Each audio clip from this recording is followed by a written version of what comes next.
Hey, my name is Monique D. Welcome back to my channel. And if you're new here, you're late to the party, but it's okay. Go ahead and like, comment, and subscribe because I'm going to be giving away free game on this channel related to web design, marketing, UGC, Canva, anything you can think of that's digital, I got you, okay? So go ahead and like, comment, and subscribe so you don't miss out and you don't have to look anywhere else to get this information. And it's free, okay? It's free. But before we jump into that, let me give you a little background on why I'm qualified to tell you this information. I worked in radio and television for over 10 years, and when I tell you I've done all the things, whether it's UGC, working with brands for marketing, working with them for web design, voiceovers, all the things you can think of. So if anybody's gonna tell you what should be in your portfolio, I'm your girl, okay? So let's jump right into it. Okay, number one, UGC definition. It is so unnecessary, you guys. It is a waste of space to add the UGC definition. I'm telling you, and these are all things, mind you, that I used to do. So this whole list is things that I used to do, so I'm not knocking you, but I am. But UGC definition is completely unnecessary because brands know what UGC is. If they don't know, Google is free. But brands are not stupid. They know how UGC works. Most brands have a budget strictly for UGC creators. So instead of wasting that space to add the UGC definition and why they should consider you for UGC because it does this, they know.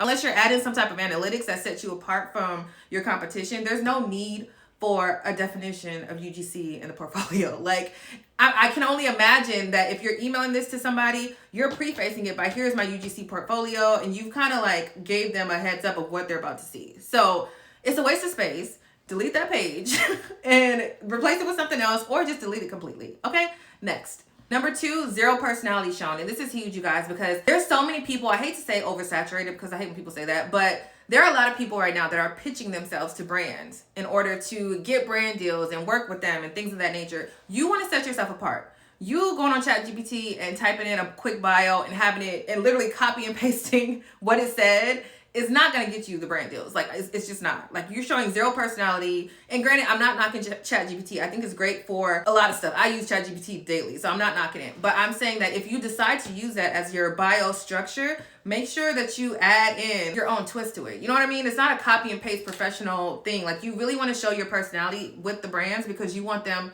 you want them to see you as someone who stands out and not just somebody that's like, you know, just overly professional. I feel like brands are not looking for that. They're looking for realness. And I think so many people now are posting content and even creating content that is just overly like curated. Like, girl, chill out, boy. Like, be yourself. It's okay to be yourself. That's what makes people stand out. I can name countless creators right now that are just simply being themselves. And it's making them stand out from the crowd, and they're getting brand deals from that. It's the same thing with UGC. You want to set yourself apart from the competition, okay? And I hate to say oversaturated, but I mean, at this point, it's competition. So I've also seen people not even post their faces on their portfolios, which is insane to me. Like, while I understand some people want to do faceless UGC, that's totally fine.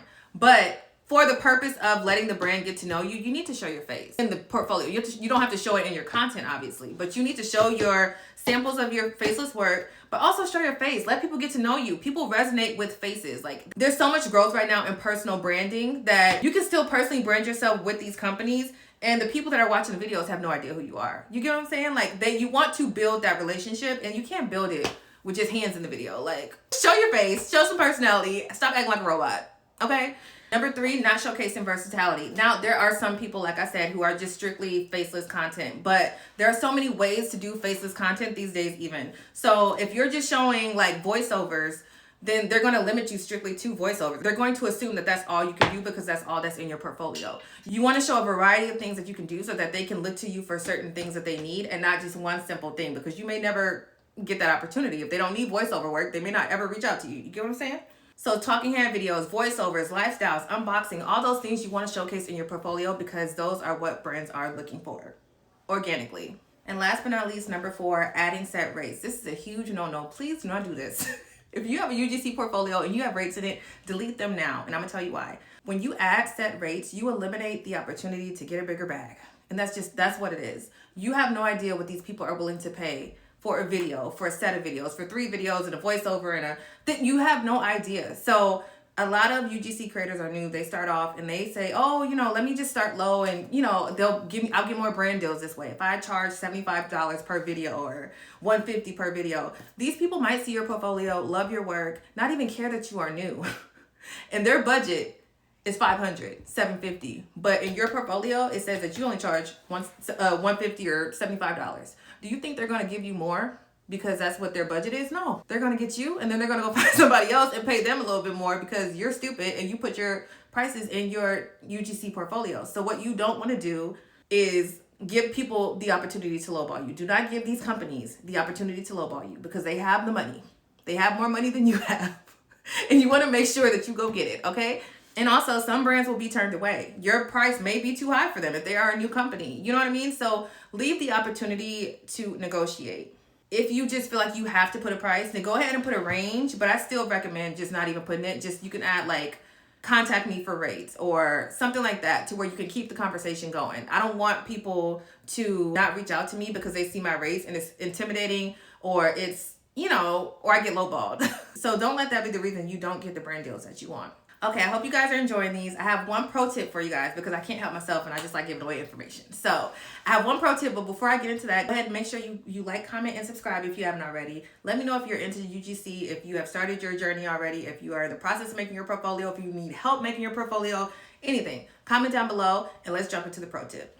Okay, and the last UGC portfolio mistake that is costing you brand deals that I'm going to talk about in this video, there are more, but I can go on for days, but we're going to leave it here, is a bad website. You guys, make sure that your online experience for these clients or potential clients, you can manifest, whatever you want to do, but make sure that the experience is a good experience. You don't want broken links on there. You don't want grammatical errors. You don't want no call to action. Like, you have to create this experience for them because this is most likely their first time meeting you. And please believe that you are not the only person reaching out to them.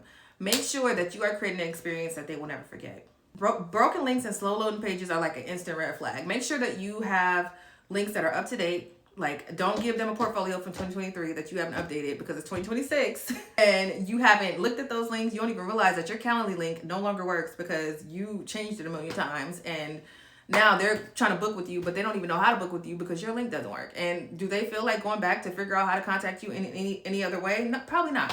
They have other things to do. Make it easy for them. Make it easy for them. Let them know that you can get the job done and how to contact you to get the job done. And also where to send the payment. But we'll get to that in another video. Make sure also that you have clear call to actions. You want to make sure that you're letting them know that this is how to contact you, what the next steps are, how to set up a call with you, whatever it is. Make sure that you have a call to action for these companies to reach out to you.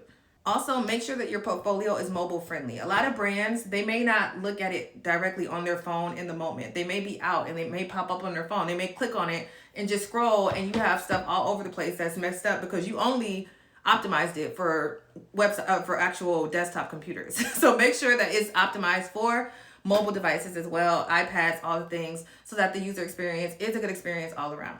So that's it, you guys. I hope you enjoyed this video. If you're interested in seeing my portfolio, I'm open to sharing it. Comment down below, let me know. I can create a video on that. I can go live and talk about it and show you guys on live, whatever you want me to do. But go ahead and like, comment, and subscribe because obviously I'm dropping gems that you need to know about.